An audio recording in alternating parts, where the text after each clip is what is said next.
こんにちは、まいです。今回はやめたら心が軽くなった5つの習慣をお伝えします。物を減らしてすっきり暮らせるようになってから気づいたことがあります。それは物だけでなく、心や日常のルーティンにも手放したい不要なものが潜んでいるということです。考え方や習慣を見直して少しずつ手放していくことで、気持ちがふっと軽くなるような感覚がありました。今日はそんな実体験からやめてよかった習慣を5つ厳選してご紹介します。それでは行ってみましょ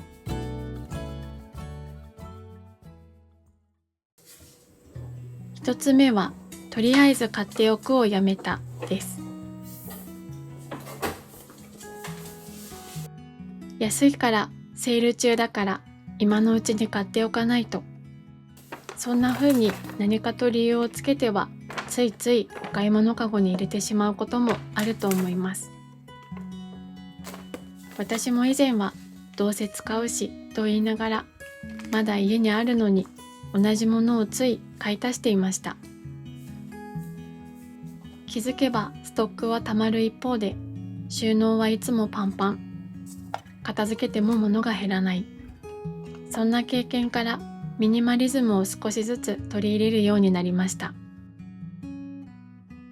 すると、お得に買えていた嬉しさよりも、物が少ない暮らしの心地よさの方がずっと自分には合っていると気づき、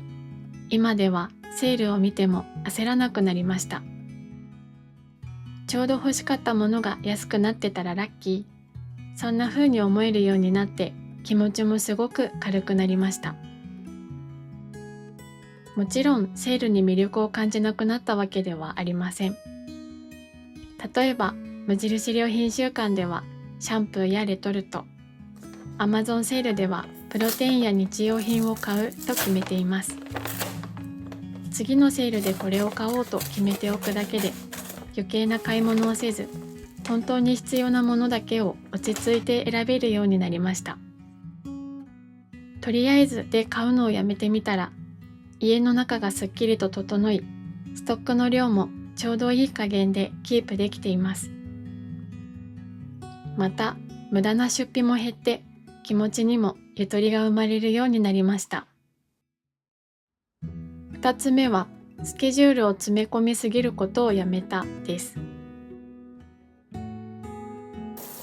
皆さんは予定のない休日に、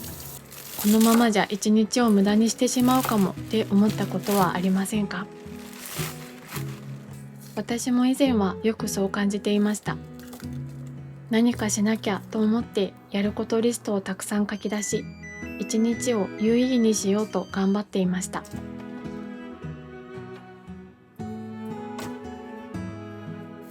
でも、あれもこれもと詰め込みすぎて、どれも中途半端なままで終わってしまったり、逆にちょっとだけ休憩のつもりが、気づけばだらだらと一日が過ぎてしまったり、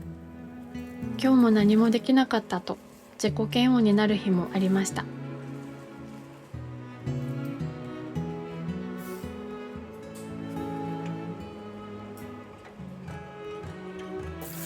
そんな繰り返しの中で気づいたのは、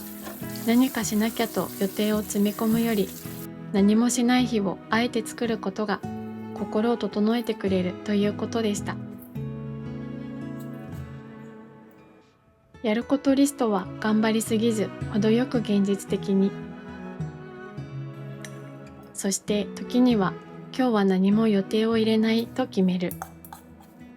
実は私たちも YouTube 動画を1本作り終えた後は、次の日をゆるっとご褒美デーにしています。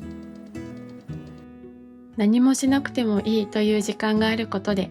心も体もリフレッシュされて、よし、また次も頑張ろうと思えるようになります。予定のある日もない日もどちらも同じくらい意味のある一日。そんな風に思えるようになってからは、休日の過ごし方がぐっと心地よくなりました。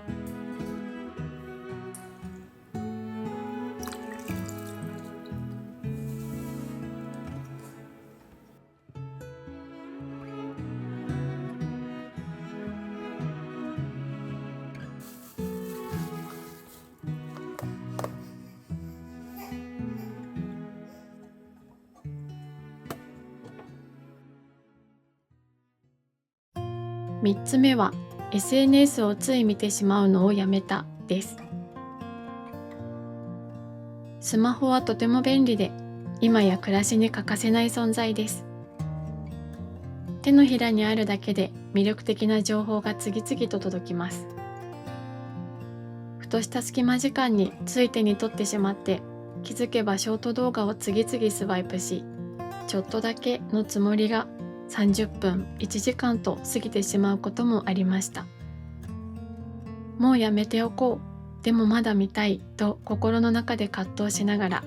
やめ時を見失って時間だけが過ぎてしまいます。やっとスマホを置けたと思った頃には、今まで何してたんだろうと後悔が残ります。そんな毎日を少しずつ変えたくて、まずはスマホを手元に置かないことから始めました。今はエアコンのリモコンの上に立てかけて、カーテンの影にそっと隠しています。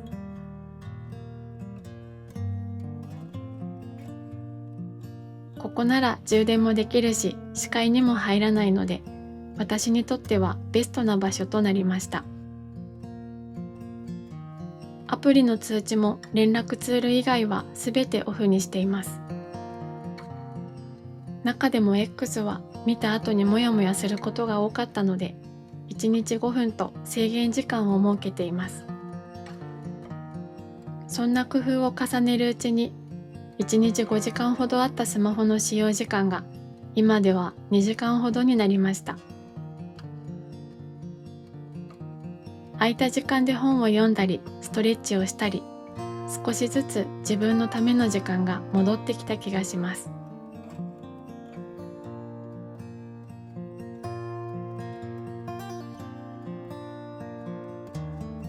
4つ目は、完璧を目指すのをやめたです。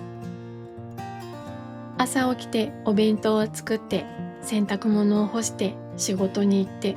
帰ったら夕飯の準備。おもちゃを片付けて掃除をして、その合間にメールの返信、買い出しにも行って、気づけば一息つく間もなく一日が終わっていました。家事も仕事も育児も健康管理もちゃんとやらなきゃってどこかで思い込んでいたんです。全部きちんとできて当たり前、そんな風に自分を追い込んでいました。でもある時気づきました。完璧を目指せば目指すほど心も体もすり減ってしまうことに。疲れ果てて好きだったはずの音楽を聴くことも楽しめなくなって、自分のための時間もどんどんなくなっていった頃、ふとこう思ったんです。60点ぐらいでいいんじゃないかなって。洗濯物を畳まずカゴに入れただけでも、夕食が冷凍食品だった日も、できなかったではなく、ちゃんとやっているんだなと。そう思えるようになってから、暮らしに少しずつほっと一息できる隙間ができて、心にもゆとりが戻ってきました。完璧主義になりそうな時こそ、どう頑張るかよりも、どう楽できるかを考えるのが大切です。そんな風に自分を追い詰めないことが、心地よく暮らしていくために必要なことなんだと思います。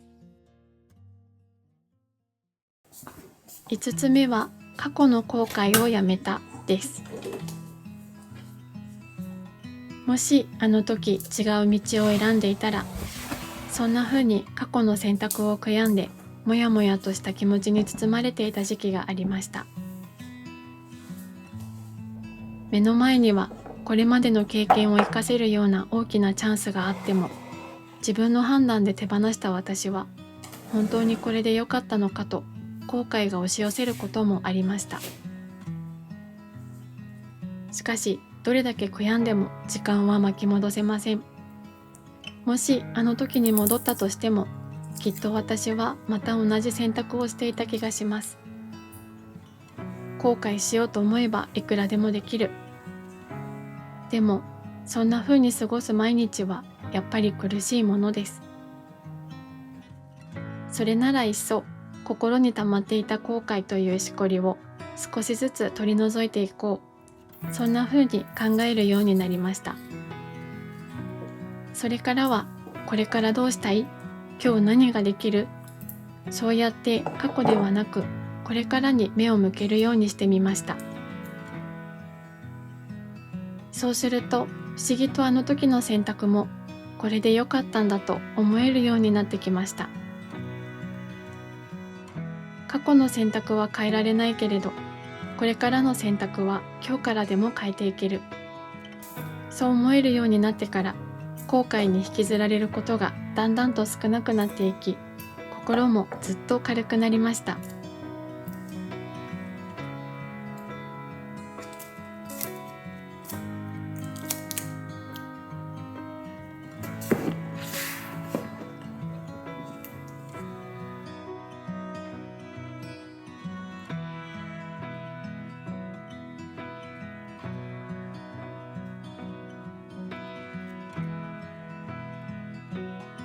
はい、以上がやめたら心が軽くなった5つの習慣でした。